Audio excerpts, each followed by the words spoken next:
The second last of the paramitas is Samadhi.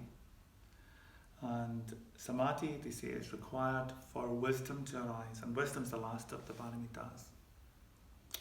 Samadhi, concentration or meditation, is us when we rest the heart and mind on a skillful object.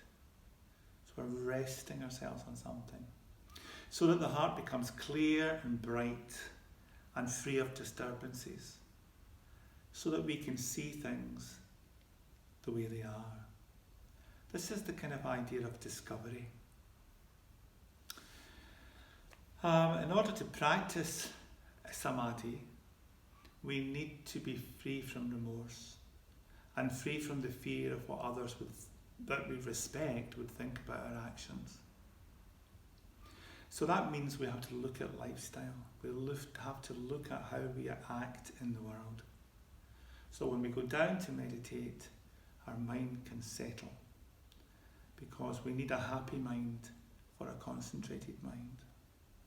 And as we sit in meditation, wisdom or insights will arise, which will affect the way we act in the world, and this will affect our meditation in turn.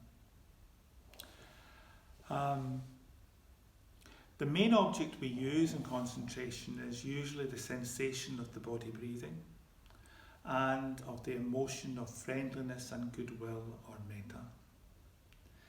Whichever one we're using,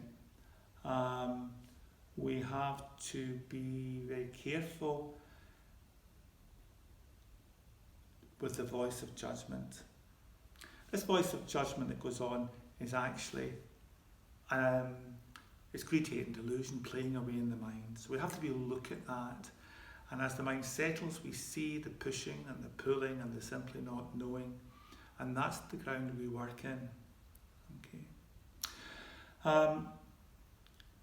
Really, as we settle into our meditation from the beginner stage, it starts to divide itself into two main paths. And the first one of those would be shamatha, or just the calming path, where we're clearing the mind, unifying the mind, and doing this practice of samadhi, sila and prajna. We start to become more integrated. So we start to become more at peace with ourselves. Our energies flow together. There's less conflict and disturbances happening in the mind.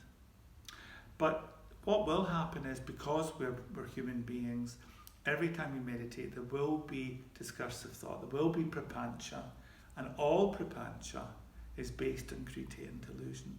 So it's a kind of futile thing to get too upset about it, but we have to realise that there is something below the prapancha.